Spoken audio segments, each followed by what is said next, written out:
নিজেকে ভালোবাসাটা খুব জরুরি, যেটা আমার মনে হয়। বিকজ তুমি যদি তোমার নিজেকে ভালোবাসো তবেই তুমি তোমার ভালোবাসাটা স্প্রেড করতে পারবে সব জায়গায়। কিন্তু তোমার ভিতরেই যদি ভালোবাসা না থাকে তাহলে অল ইজ জিরো। তো আমার মনে হয় নিজের চর্চাটা তখনই আসবে যখন তুমি নিজেকে ভালোবাসো।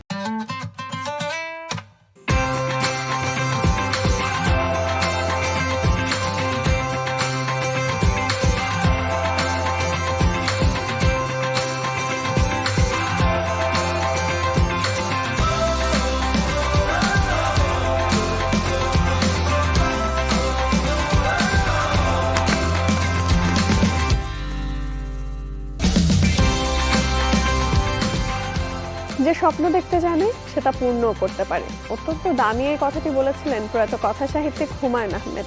এবং আমাদের অত্যন্ত প্রিয় সঙ্গীত শিল্পী সাব্বির জামানও তেমনই একজন মানুষ। তিনি দেখেছিলেন অনেক স্বপ্ন আর ছোট্ট ছোট্ট করে সেগুলো পূরণও করছেন। আর এখন তো তিনি শুধুমাত্র সঙ্গীত শিল্পী নন, একাধারে একজন সঙ্গীত পরিচালকও। প্রিয় এই গানের মানুষটিকে সাথে নিয়ে দর্শক আমি ইন্দ্রাণী শুরু করছি আজকের স্যান্ডালিনার রূপকথা। বেতার টেলিভিশন মঞ্চ প্রতিটি মাধ্যমে জনপ্রিয় সাব্বির জামান 1993 সালে নতুন কুড়ি প্রতিযোগিতায় স্বর্ণপদক জিতে শিশু শিল্পী হিসেবে পরিচিতি পেয়েছিলেন। 2006 সালে ক্লোজ আপ ওয়ান তোমাকে খুঁজছে বাংলাদেশ প্রতিযোগিতায় সেরা সাথে জায়গা করে নিয়েছিলেন। আপন আলোয় ও ভালোবাসা ব্যক্তিগত শিরোনামে তার দুটি একক অ্যালবাম রয়েছে এবং প্রায় 20টিরও বেশি মিক্সড অ্যালবামে গান করেছেন। সুরকার ও সঙ্গীত পরিচালক হিসেবেও নিয়মিত কাজ করছেন। স্যান্ডেলিনার রূপকথায় আমাদের আজকের অতিথি সাব্বির জামান।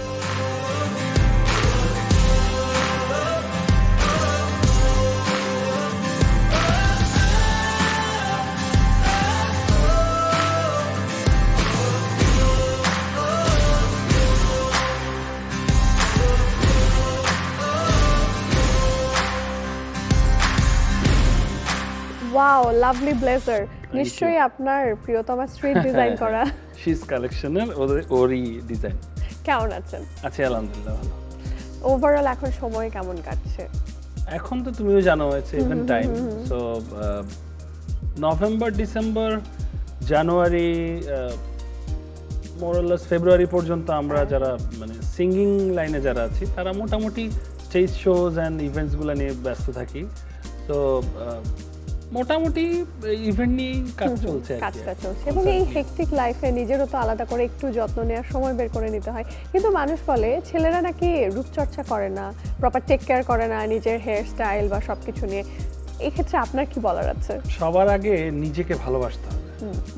নিজেকে ভালোবাসাটা খুব জরুরি, যেটা আমার মনে হয়। বিকজ তুমি যদি তোমার নিজেকে ভালোবাসো তবেই তুমি তোমার ভালোবাসাটা স্প্রেড করতে পারবে সব জায়গায়। কিন্তু তোমার ভিতরেই যদি ভালোবাসা না থাকে তাহলে অল ইজ জিরো। তো আমার মনে হয় নিজের চর্চাটা তখনই আসবে যখন তুমি নিজেকে ভালোবাসবে। আর আজকাল দেখছি এই নিজেকে ভালোবাসার জায়গা থেকেই নিশ্চয়ই আপনি নিয়মিত জিমে গিয়ে ঘাম ঝরান, ওয়ার্কআউট করছেন নিয়মিত। কবে থেকে এই মোটিভেশনটা পেলেন? আসলে আমার এই ওয়ার্কআউটের এই পোকাটা আমার ঢুকেছে আমি যখন স্কুলে পড়ি, অনেক আগে থেকে। বেসিক্যালি আমি এটা সব জায়গায় আমার বলা হয়নি কখনো, আমিও টুকটাক অ্যাথলেট ছিলাম। আমি মিস্টার বাংলাদেশ কম্পিটিশন খেলেছি বডি বিল্ডিংয়ে যখন আমি অনেক আগেই। সো তখন থেকে মনে করো আমার বাবা একজন বক্সার। সো সেই দিক থেকে বলতে পারো যে বডি বিল্ডিংয়ের এই শখটা আমার একদম ছোটবেলার। সময় বদলে যায় কিন্তু আভিজাত্যের মানে একই থেকে যায়। স্মরণের ছোঁয়ায় তোমার উপমায় বদলে দিলে যে আমার। স্যান্ডেলিনা সো, রূপচর্চায় আভিজাত্য। তো তারপরে মিস্টার বাংলাদেশ কম্পিটিশন খেলার পর দেন অন্যান্য লাইনে গানে এবং তোমার দেখা যাচ্ছে লেখাপড়ায়। আমি তো ইঞ্জিনিয়ারিং করেছি। তো সফটওয়্যার ইঞ্জিনিয়ারিং করতে গিয়ে পড়ালেখার চাপে এই জিনিসটা আস্তে আস্তে তো আমি আবার বলতে পারো প্রায় যদি ভুল না করি 23 বছর পর আবার জিমে ঢুকেছি। 23 বছর, হিউজ টাইম গ্যাপ। বাট 23 বছরের একটা হিউজ গ্যাপ আমার। তো তারপরে আবার চিন্তা করলাম যে না, এখন যদি না করি, যেটা হচ্ছে যে মানে এটা আমরা অনেকেই জানি না, সেটা হলো ছেলেরা, বিশেষ করে ছেলেদের আফটার 40 জিম ইজ মাস্ট। তুমি 40-র আগে যেভাবে কাটায় দিতে পারো, কিন্তু 40 পর, যেটা আমাদের ভুল ধারণা যে যত বয়স হয় বোধহয় জিমে যাওয়া যায় না, বাট ইটস একদম ফেক ধারণা। আমি বলবো যে যত বয়স হয় মানুষের তত জিমে ইনভলভ হওয়া উচিত দরকার। নিজেকে সুস্থ রাখার জন্য।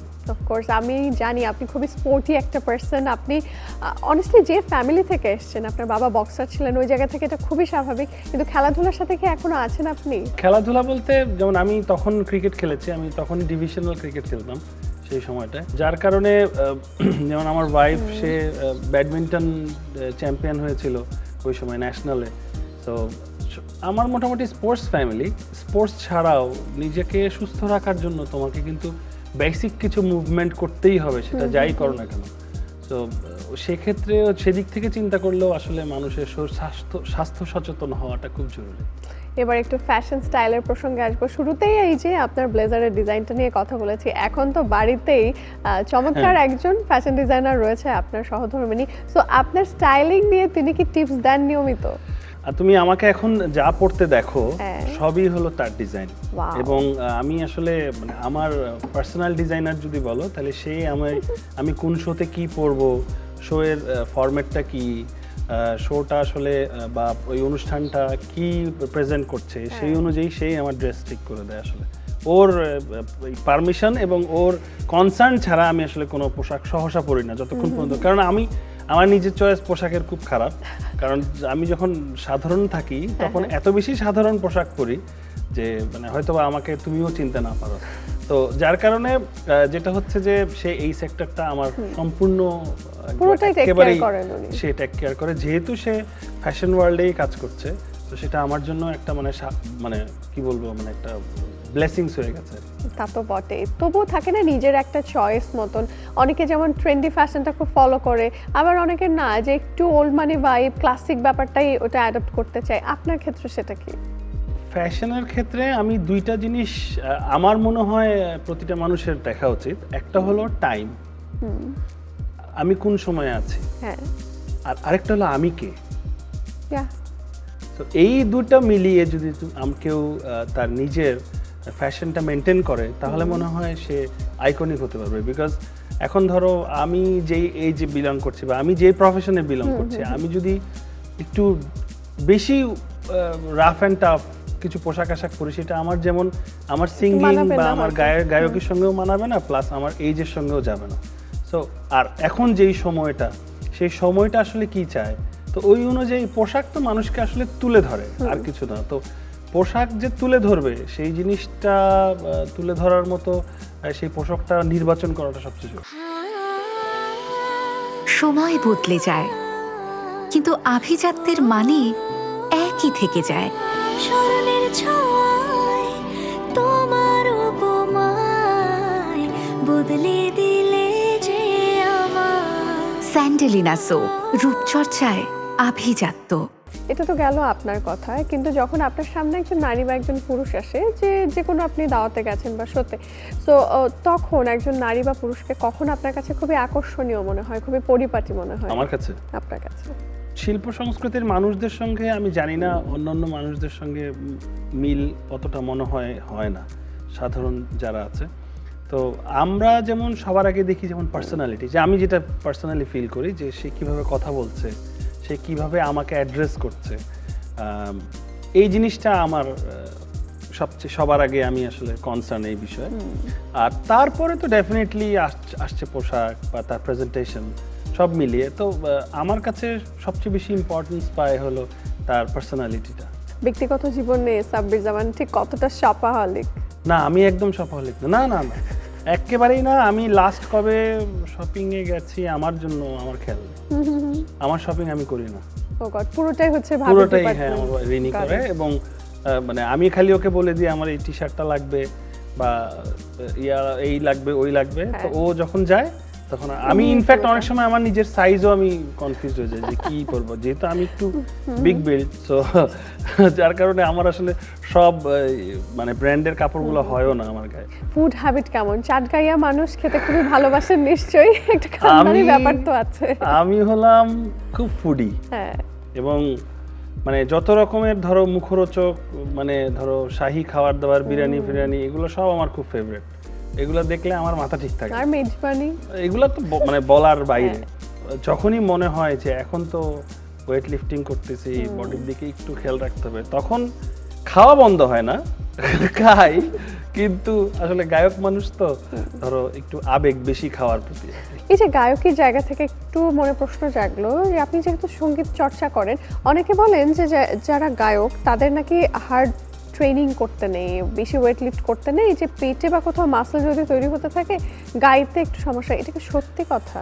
এটা very good question, very relevant question. এটা অনেকেই আমাকে প্রশ্ন করেছে। সেটা হলো আমি যে এক্সারসাইজটা করছি, মানে আমি কিন্তু এখন আর কম্পিটিশনের জন্য এক্সারসাইজ করছি না। না, আমি এক্সারসাইজ করছি আমার ফিট থাকার জন্য, যতটুকু প্রয়োজন। সো তোমার গোলটা কি? প্রতিটা জিনিসের কিন্তু একটা গোল আছে। তুমি যে এক্সারসাইজটা করতে যাচ্ছ সেই এক্সারসাইজটা কিসের জন্য করছো, that is more important. Fit থাকার জন্য যেসব এক্সারসাইজ, এগুলো করলে কখনো তোমার ক্ষতি হবে না। বাট তুমি যখন ওভারডু করবা, মানে ধরো তুমি স্টেরয়েড নিচ্ছ, যারা বডি বিল্ডিং করে, যারা স্টেজে গিয়ে, সো ওগুলো তো ডেফিনেটলি অনেক বেশি হার্মফুল। তো এগুলো শুধু গলা না, এটা যে কোনো কিছু, কিডনি নষ্ট হয়ে যায়, লিভার নষ্ট হয়ে যায় মানুষের, অনেক কিছুই প্রবলেম হচ্ছে। কিন্তু ন্যাচারালি যারা বডি ব্যায়াম করে, যারা এক্সারসাইজ করে ফিট থাকার জন্য, তাদের আসলে সেক্ষেত্রে ইন্টারন্যাশনালি সবাই করে। ইভেন তুমি দেখবা সোনু নিগমও তার ব্লগে দিচ্ছে সে ওয়েট লিফট করছে, তো তার গলার সঙ্গে তো আসলে তুলনাই হয় না। তবে এতদিনে তো তার গলায় নষ্ট হয়ে যাওয়ার কথা ছিল। সেটাই আসলে পরিমিতি বোধটা থাকা খুবই দরকার, গোলটা সেট করাটা খুবই দরকার। আর এই যে সুস্থ থাকার জন্য আপনি ফিটনেস ট্রেনিং এ যাচ্ছেন, এবং একই সাথে এটা কিন্তু মানুষের মনটাও খুব ভালো রাখে। হ্যাঁ, ডিপ্রেশন কেটে যায়। মানে কখনো যদি তুমি ডাউন থাকো কোনো বিষয় নিয়ে, বা তোমার যদি মনে হয় যে, হয় না অনেক সময় আমাদের কোনো কাজ হচ্ছে না, মনটা খারাপ, ডিপ্রেস লাগছে, ওই জিনিসটা কোনো অপশনই নাই। জিমে গিয়ে যখন ধুমায় ব্যায়াম করি বের হই, তখন ফুরফুরা মনে হচ্ছে আমিই তো রাজা, মনে হয় ঘামের সাথে ঘামের সাথে সাথে সব বাইরে যায়। তাহলে কি আমরা বলতেই পারি যে ওয়ার্ক লাইফ এবং পার্সোনাল লাইফের এই যে স্ট্রেস, এটা কমাতে আপনি জিমটাকে 100%। এবং আমি বলবো যে ধরো এই কিছু ফিজিক্যাল ট্রেনিং তোমার ব্লাড সার্কুলেশন যখন তোমার স্মুথ করবে, তখন তোমার যেটা হচ্ছে মেন্টাল স্ট্রেস, ফিজিক্যাল স্ট্রেস, এগুলো অনেকাংশেই কমে যাবে। আর এবার আমরা একটু সুরে সুরে এই মুহূর্তের আমাদের সমস্ত মেন্টাল স্ট্রেস সবকিছু ভুলে যেতে চাই। আপনার কাছ থেকে প্রিয় কোনো গানের দুটো লাইন শুনতে চাই। আচ্ছা, আমারই একটা গান অল্প করে গাই, টিকিটটা থাকলে ভালো হতো আমার সাথে যেতে। ও বন্ধু রে, তুই বিহনে বেঁচে থাকা দায়। ও বন্ধু রে, তুই বিহনে বেঁচে থাকা দায়। প্রাণের চাবি তোরই কাছে আছে, কি উপায়? ও প্রাণের চাবি তোরই কাছে আছে, কি উপায়? ও বন্ধু রে, তুই বিহনে বেঁচে থাকা দায়। Wow, thank you so much. আর এবারে গানটা তো আমরা প্রাণ ভরে শুনে নিলাম, তবে মন ভরে একটা গেম খেলতে চাই, which is rapid fire. ওকে।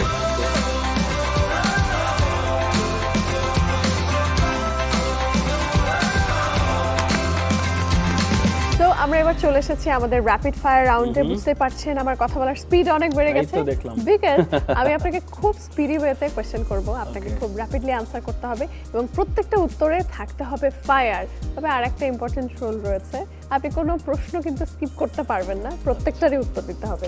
বিপদ, দেখা যাক। রেডি? ওকে। আপনার হাইট, ওয়েট সহ ফিজিক্যাল স্ট্যাট জানতে চাই। হাইট 6 ফিট, ওয়েট 90, চেস্ট হলো তোমার 48, কোমর এখন আছে 36। প্রিয় শেভিং কিট ব্র্যান্ড? আমি নিভিয়া পছন্দ করি সব সময়, সো ওইটাই ইউজ করি সব সময়। পারফিউম? আর মানে ইউ স্ট্রং। ঘড়ি? ঘড়ি আসলে 2-3টা ভালো লাগে, যেমন আমার সবচেয়ে বেশি কালেকশন আছে fossil. And shades? Not specifically, আমি দেখতে ভালো লাগলে হলো। ওকে। এক বসায় কতটি মিষ্টি খেতে পারেন? 1-2টার বেশি না। কোন খাবার দেখলে কবজি ডুবিয়ে খেতে বসে যান? কাচ্চি বিরিয়ানি। কোন তারকার জীবন দর্শন, ইন্টারভিউ, কাজের ধরন সবকিছু আপনাকে মুগ্ধ করে? গানের দিক থেকে ফলো করি খুব বেশি সোনু নিগমকে, তার সিঙ্গিং স্টাইল সবকিছুই আমার ভালো লাগে। আর বাংলাদেশের মধ্যে আমি সবচেয়ে বেশি যাকে ফলো করি যে আমার আইডল সে হলো কুমার বিশ্বজিৎ। ভ্রমণ করতে তো ভালোবাসেন, ভ্রমণের কোন বিষয়গুলো সবচেয়ে বেশি টানে? কোন একটা সুন্দর জায়গা, নেচার আমাকে খুব বেশি টানে, এবং আল্লাহর কাছে শুকরিয়া আদায় করি যে আল্লাহ আমাকে এই বিশ্বের অনেক দেশে নিয়ে গেছে এবং তার সুন্দর সুন্দর নিদর্শন দেখেছি। সঙ্গীত এবং জিম ছাড়া এই মুহূর্তে আপনার সবচেয়ে বড় অবসেশন আর কি নিয়ে? আমার ফ্যামিলি, আমি ফ্যামিলিকে খুব বেশি সময় দিই। নিজেকে সর্বশেষ কি গিফট করেছেন? না, নিজেকে সর্বশেষ গিফট করেছি হলো আমার স্টুডিও পিসি। আপনি গিফট হিসেবে সবচেয়ে কি পেতে বেশি পছন্দ করেন? নট এক্স্যাক্টলি, কেউ ভালোবেসে কিছু দিলেই আমার ভালো লাগে। যদি সুযোগ পেতেন নিজেকে কোন লুকে দেখতে চাইতেন? যেভাবে চুল পড়ছে তাতে বড় লুকটা খুব কুইক চলে আসবে মনে হচ্ছে। এবার বেশ কয়েকটা অপশন দেবো, একটা করে চুজ করতে হবে। ফর্মাল স্যুট বুট নাকি পায়জামা পাঞ্জাবি? Formal sweet. তেলে ভাজা পরোটা নাকি রুমালি রুটি? তেলে ভাজা পরোটা। ফেসবুক না ইনস্টা? ফেসবুকে আছে, ইনস্টাও ভালো লাগে। Clean shave or beard look? Clean. Hair স্টাইলে কোন লুক পছন্দ, ওয়েট অর ম্যাসি? ওয়েট। বৃষ্টিতে ভেজা নাকি বিছানায় শুয়ে শুয়ে বৃষ্টি দেখা?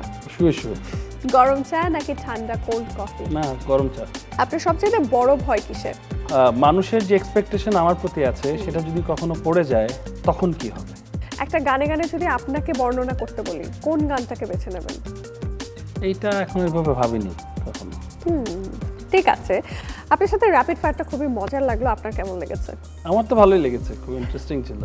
ওভারঅল সত্যি আপনাকে পেয়ে খুবই ভালো লেগেছে, গানটা শুনেও প্রাণটা ভরে গেছে। তবে ওই যে আমাদের সময় তো লিমিটেড, এবার আপনার সাথে আড্ডার পালা শেষ। বাট স্যান্ডেলিনা রূপকথার পক্ষ থেকে আপনার জন্য রয়েছে একটি amazing gift. Wow, thank you very much. Thank you Indrani তোমাকে। ইট ওয়াজ ফ্যান্টাস্টিক টাইম একসঙ্গে কাটালাম আমরা, এবং ডেফিনেটলি স্যান্ডেলিনা রূপকথা এবং মাছরাঙ্গা তো সবসময় আমার প্রিয় জায়গা, যেখানে আমরা আমাদের কাজ করার অপশনগুলো পাই সবসময়, এবং এই অনুষ্ঠানটা সবসময় আমার গ্ল্যামারাস লাগে। অনেক ধন্যবাদ আমাকে দেখার জন্য।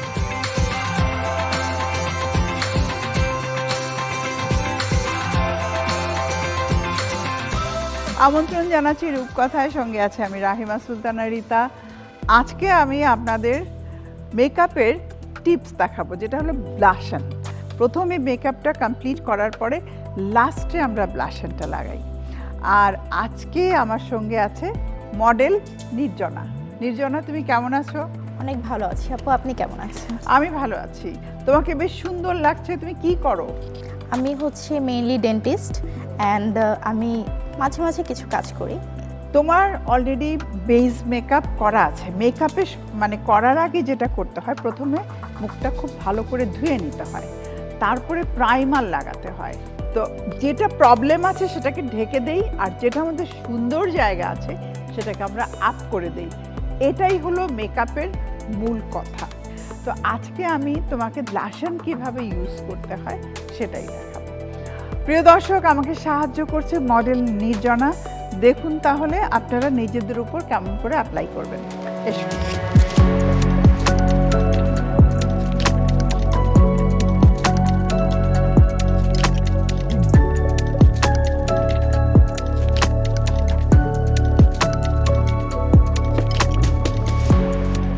আমি প্রথমে যেটা করব, ব্লাশনের আগে আমার যেটা করতে হবে, একটুখানি এই জায়গাগুলো আমাকে কন্ট্যুরিং করে নিতে হবে।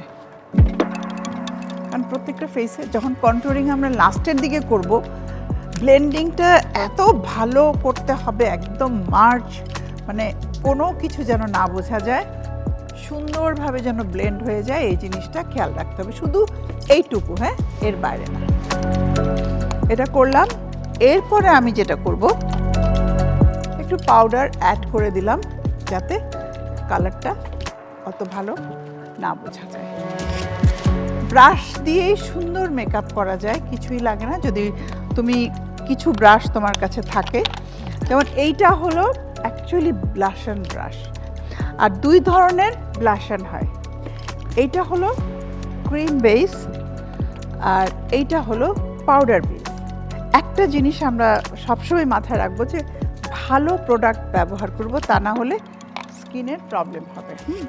একটা জ্যামিতিক মাপ আছে ব্লাশনের। এই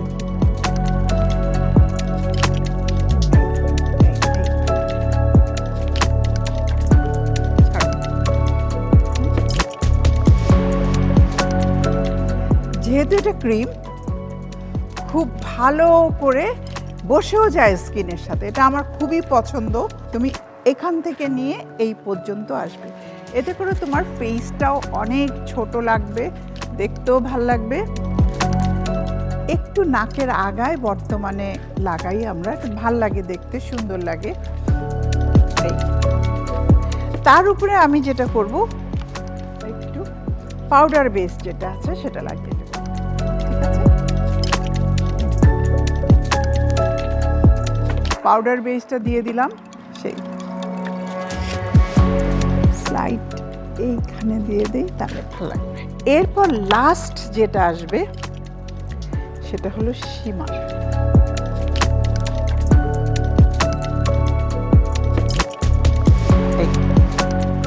দেখো এখন কিন্তু কমপ্লিট মনে হচ্ছে, এতক্ষণ জিনিসটা ইনকমপ্লিট ছিল। Now you look better.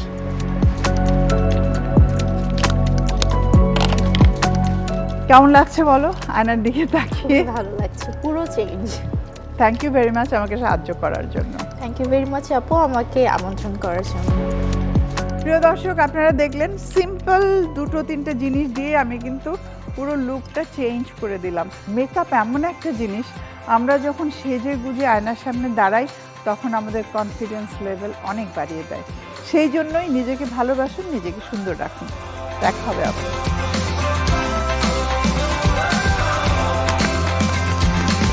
প্রিয় দর্শক, আপনাদেরকে অভিনন্দন জানাচ্ছি আপনাদের প্রিয় অনুষ্ঠান স্যান্ডেলিনা রূপকথায়। সাথে আছে আমি সালদিন, আমার সাথে আছে শিলা এবং শ্রাবণ। চলুন এই পর্বে আমরা দেখব ইয়োগার মাধ্যমে আমরা আমাদের সম্মানিত কর্মজীবী নারীরা কিভাবে ভালো থাকতে পারেন। আমাদের সম্মানিত কর্মজীবী নারীরা অনেক ধরনের ডিফিকাল্টির মধ্যে পড়ে থাকেন, বেসিক্যালি শারীরিক ও মানসিক। তো সেই জন্য প্রথম যে অবস্থাটি সৃষ্টি করতে হবে সেটি হলো মানসিক অবস্থাটিকে শক্তিশালী করতে হবে। তার জন্য আমরা মেডিটেশন করব, চোখ বন্ধ করে গভীরভাবে শ্বাস গ্রহণ করব এবং ধীরে ধীরে শ্বাস ছাড়ব। এটি 2 থেকে 3 মিনিট করবার পর আপনি ভিতরে একটি শক্তিশালী অবস্থা বোধ করবেন। তারপর আমরা মেডিটেশন করব। মেডিটেশন এমন একটি প্রক্রিয়া যার ফলে মনকে শান্ত করে। মেডিটেশনে আমরা কমপক্ষে 5, 7, 10 মিনিট এরকম সময় অতিবাহিত করব। তারপর আমরা এখান থেকে বের হয়ে কিছু আসন করব আমাদের সম্মানিত কর্মজীবী নারী মহিলাদের জন্য। আমরা প্রথম যে আসনটি করব, এই আসনটির নাম হলো বাটারফ্লাই। বাটারফ্লাইয়ের ফলে কিন্তু আমাদের হিপ জয়েন্ট এবং এই জায়গাটি অনেক ফ্রি থাকবে। আপনি বাটারফ্লাই করবার সময় আপনার চেস্ট সোজা থাকবে, চিন সোজা থাকবে, শুধু হলো আপনার নিচকে হাঁটুকে আপনি যতটুকু সম্ভব ফ্লাই করে আপনি নিচে নামাবার চেষ্টা করবেন। কমপক্ষে 30, 40টি বা 50টি রাউন্ড আমরা এটি করব। তারপর আমরা আমাদের পা দুটোকে সোজা সামনে রাখবো। এখানে আমরা হাত দুটো উপর দিকে তুলে গভীরভাবে শ্বাস গ্রহণ করে ধীরে ধীরে সম্ভব পায়ের পাতা অথবা হাঁটু পর্যন্ত আমরা স্পর্শ করব। এর ফলে কিন্তু আমাদের পায়ের, আমাদের কাপ মাসেল, হ্যামস্ট্রিং, পিঠ এই পোর্শনটি সম্পূর্ণ লেন্থিন হবে, যেটি খুবই গুরুত্বপূর্ণ বিষয়। এটি লেন্থিন না হওয়ার ফলে আমাদের এখানে অনেক ধরনের প্রবলেম সৃষ্টি হয়। এখানে গিয়ে আমরা কমপক্ষে 1 মিনিট সময় থাকবো এবং ধীরে ধীরে শ্বাস গ্রহণ করব। এই প্রক্রিয়ায় আমরা শুধু হাতকে মুক্ত করে ডান হাঁটু ভেঙে বাম হাঁটুর পাশে ডান গোড়ালি রাখবো, বডিকে টুইস্ট করব। কারণ টুইস্ট করার ফলেও কিন্তু আমাদের সমস্ত শরীরে রক্ত চলাচল বৃদ্ধি হবে। এই টুইস্টের ফলে আমাদের ভিতরে যতগুলো অর্গান আছে, লিভার, কিডনি, হার্ট, যেগুলো আসলে লেন্থিন, স্কুইচ এবং এগুলো না করবার ফলেই কিন্তু ইনঅ্যাক্টিভ হয়, যার ফলে আমরা আসলে দুর্বল বোধ করি। আর কমপক্ষে 1 মিনিট সময় থেকে একই প্রক্রিয়ায় আমরা এই পাশটিও করে নেব। এখন আমরা সোজা ক্রস লেগ পজিশন থেকে দাঁড়িয়ে যাব। দাঁড়িয়ে আমাদের সমস্ত শরীরের ফাংশনগুলোকে আমরা অ্যাক্টিভেট করব। এই পজিশনে আমাদের পা প্রসারিত হয়ে হাতের পাতা, আঙ্গুল থেকে শুরু করে সবগুলো ওপেন করব। শ্বাস নিতে নিতে এবং জোরে শ্বাস ছাড়তে ছাড়তে প্রেস করব। Inhale, exhale, press, inhale, exhale, press, inhale, exhale, press. এইভাবে আপনি কমপক্ষে 10 থেকে 15 বার করবেন। এখন আমরা কয়েকটা আসন করব। ওরিয়র করব, ওরিয়র 2। সোজা হাত দুটো সামনে রেখে এখানে কমপক্ষে 30 সেকেন্ড সময় থাকবো। শ্বাস হবে খুব গভীরভাবে শ্বাস গ্রহণ করব, ধীরে ধীরে ছাড়বো। 30 সেকেন্ড থাকবার পর আমরা ডান যেই হাত সামনে থাকবে সেটি নিচে রাখবো। চেষ্টা করব আমাদের কোমরকে যতটুকু সম্ভব নিচে রাখবার, নিচের দিকে নামিয়ে রাখবার যতটুকু সম্ভব। এখানেও কমপক্ষে আমরা 30 সেকেন্ড সময় থাকবো। এটি শেষ হয়ে যাওয়ার পর আমরা হাত চেঞ্জ করে ফেলবো, ফুল টুইস্ট করব। প্রিয় দর্শক লক্ষ্য রাখুন, এর ফলে কিন্তু আপনার সমস্ত শরীর, পায়ের নখ থেকে শুরু করে স্পাইন পর্যন্ত, আপনার ক্রাউন পর্যন্ত সমস্ত শরীর টুইস্ট হচ্ছে, সমস্ত শরীর লেন্থিন হচ্ছে, যেটি খুবই দরকার। এখানেও আমরা কমপক্ষে 30 সেকেন্ড সময় থেকে তারপর এখান থেকে এসে আমরা পূর্ব পজিশন গিয়ে রিভার্স করব। পূর্ব পজিশন গিয়ে ফুল বডি রিভার্স করব, যার ফলে আমাদের সামনের পোর্শনটুকু লেন্থিন হলো। এখানেও কমপক্ষে আমরা 30 সেকেন্ড সময় থাকবো। ঠিক এইটি আমরা যেভাবে ডান হাঁটু সামনে দিয়ে করেছি, প্রিয় দর্শক আপনারা বাম হাঁটু দিয়ে একই প্রক্রিয়ায় করে নেবেন। তারপর আমরা পেটের উপর শুয়ে যাব। পেটের উপর শুয়ে হাত দুটো বুকের মধ্যে রেখে বা শোল্ডার বরাবর রেখে গভীরভাবে শ্বাস গ্রহণ করে চিন থুতনি উপর দিকে তুলে ধরব। এখানে কমপক্ষে আমরা 1 মিনিট সময় থাকব। তারপর ধীরে ধীরে এখান থেকে মুক্ত হয়ে আমরা হাত দুটো একসাথে রেখে ক্রোকোডাইল পোজে বিশ্রাম নিব, অথবা শবাসনায় আমরা উপর হয়ে শুয়ে বিশ্রাম নিব। প্রিয় দর্শক, আগামী পর্ব দেখবার আমন্ত্রণ জানিয়ে আজকের মতো এখানে শেষ করছি। ভালো থাকুন, সুস্থ থাকুন, আমাদের সাথেই থাকুন।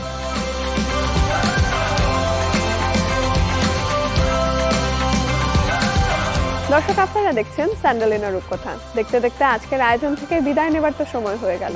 আজকে একজন প্রিয় তারকা অতিথির সাথে দারুণ আড্ডা দিয়েছি। পাশাপাশি আপনাদের জন্য সৌন্দর্য চর্চার কিছু টিপসও যেমন ছিল, পাশাপাশি ছিল শরীর এবং মন একসাথে ভালো রাখতে বেশ কিছু নতুন যোগার আসনও।